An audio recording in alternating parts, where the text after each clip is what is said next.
Backer filmed the world for a living. Night trains, backstreet markets, the view from a ferry at dawn, shared with an audience spread right across Europe who planned their own trips around her films. The business lived on her website. Travel presets, downloadable city guides, a paid trip planning membership her viewers typed their details into. She built it on a normal platform and bolted on the usual tools. Analytics, an ad pixel, the default cookie banner. She assumed all that was simply handled. The letter came as an email from a law firm on a quiet morning back home in Amsterdam. Dear Mrs. Backer, we represent a resident of the European Union who visited your website. Before they gave any consent, your site sent their personal data, their location, what they browsed, to servers in the United States. Under Europe's privacy law, the letter said, transferring people's data like that without a lawful basis is illegal. It named the culprits. Analytics that phoned home before consent.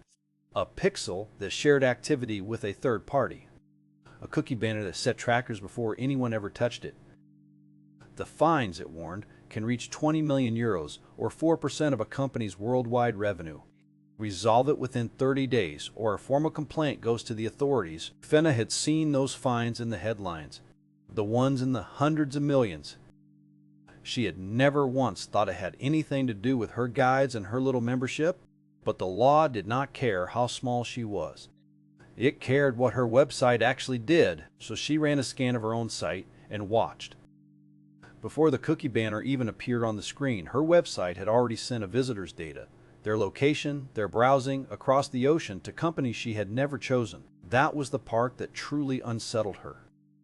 Her whole audience trusted her to guide them somewhere safe, and her own website had been sending their private data across the world before any of them agreed to a single thing. The risk was real, though regulators across Europe had already ruled these exact data transfers unlawful.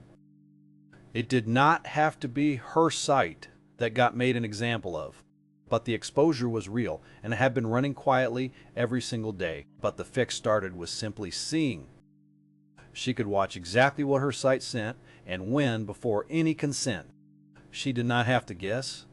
She could fix the thing that actually mattered and know that her viewers' data finally stayed theirs. Fenna built a whole life out of showing people the world honestly, and her own website had been quietly sending her audience's private data overseas before they ever agreed to a thing. Right up until the day she finally looked. Don't let this be your story.